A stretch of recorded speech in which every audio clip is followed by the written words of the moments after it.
तो बंद कर जरा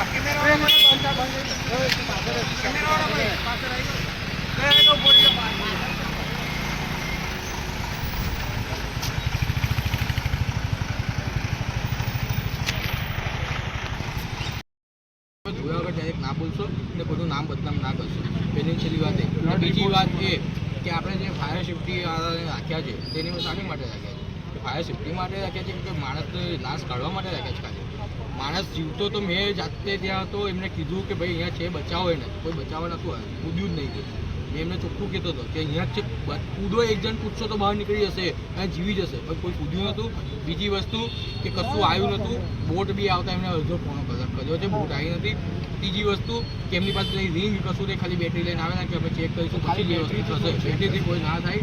ત્રીજી વસ્તુ એ કે પરમિશન, બોટ ઉતારવા માટે એમની પરમિશન.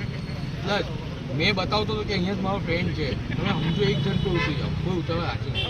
મેં એટલો ક્રિકેટ કરતો કે મેં એટલું એને આ લોકોને એટલું એ કરતો ફોર્સ કે તમે એક વસ્તુ મારું માન લો, તમે એક વાર માનો મારો, પણ કોઈ માનવા રાજી હતું એ વખતે. એટલે હું તમને એક જ વસ્તુ કહું, તમે લોકો ફાયર સેફ્ટી રાખી શાની માટે છે? કે ભાઈ બચાવવા માટે રાખ્યું છે વ્યક્તિને, કે પછી ખાલી એમની લાશ કાઢીને પોતાની વાહવા કરવા માટે રાખ્યું છે? મારું કેવું એક જ વસ્તુ છે કે ફાયર હાની માટે હોય કે બચાવવા માટે હોય. ખાલી કૂતરાને બલાડાને બચાવીને તમે લોકો સારું બતાવો છો એ વસ્તુને માણસ બચાવો. હું એક જ વસ્તુ કહીશ, એમને કીધેલું કે આ જગ્યાએ છે વ્યક્તિ તો કાઢવો હતો એમને, એકવાર કૂદવું હતું. માણસ શીખ્યા હોય તો કૂદે ને, શીખ્યા તો હશે ને. ફાયરમાં એમને તો કોઈ લેતું નહીં હોય. મારું કેવું એક જ વસ્તુ છે, ફોન કર્યા પછી અડધો કલાકે ગાડી આવી છે, બરાબર છે, એમને કૂદી જવું જોઈએ એ ટાઈમે. કોઈનો વિચાર આવે માણસો બચાવો, કૂતરાને બલાને બચાવો, ગાય બચાવશો એ વસ્તુ અલગ છે.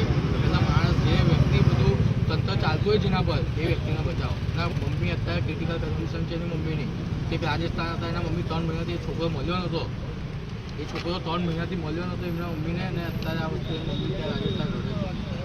તંત્ર પાસે તમે શું માંગની આશા રાખો? અમે એક જ માંગ માંગીએ છીએ કે આવું કંઈ ખરાબ હોય, આવું કંઈ ખરાબ હોય તો તમે લોકો એનું કમ્પ્લીટ કરાવડાવો. રિનોવેશન આખા વડોદરા તળાવો બધા કરાવડાયા છે, તો તમને આવા નાના તળાવો નહીં દેખાતા. પ્લસ આ લોકો સ્પીડમાં હતા ને એ રીતને થયું, પણ સ્પીડમાં હતા તો બી એ બચી શકતા હતા. જો એ ગાડી એમાં ઠોકાઈ હોત પિલ્લરમાં તો એ ગાડી બેક થતી, અને બેક થઈને બી એ લોકોનું એરબેગ તો ઓલરેડી ખુલી જ ગયેલી, તો એરબેગ ખુલીને બી એ લોકો બચી શકતા હતા. એ છોડ જ નાની મોટી ખરચ આવતી પણ એ બચી શકતા હતા. પણ આ વસ્તુ બહુ એ લાઇટિંગ નથી ત્યાં આજુબાજુ. ઓમ શાંતિ. પરમ દિવસે લક્ષ્મીપુરા સ્મશાનની બાજુમાં આવેલ તળાવમાં એક કાર ખાબકી હતી, તેમાં એક યુવાનનું 19 વર્ષના યુવાન કેતન પ્રજાપતિનું અવસાન થયું છે. અને જો કદાચ આ તળાવને ફરતે વોલ હોત તો એ નવયુવાનનો જીવ બચી જાત. આજે અમે બધા લક્ષ્મીપુરા એરિયાના યુવાનો ને બધાએ ભેગા થઈ ને સ્કેન્ડલમાં જ કરેલું, અને યુવાનને શ્રદ્ધાંજલિ આપેલી.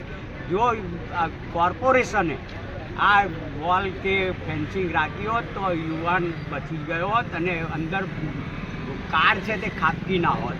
અત્યારે જે રોડ ઉપર અત્યારે તમે જુઓ, આવીને જુઓ તો એટલું બધું ભારણ છે ને રોડ ખાલી 7 કે 8 જ ફૂટનો છે, એમાં આ કાર જતી રહી. એટલે કોર્પોરેશનને વિનંતી છે કે અહીંયા આગળ હોલ બનાવો અને બધાની સેફ્ટી થાય એ માટેની. ઓમ શાંતિ.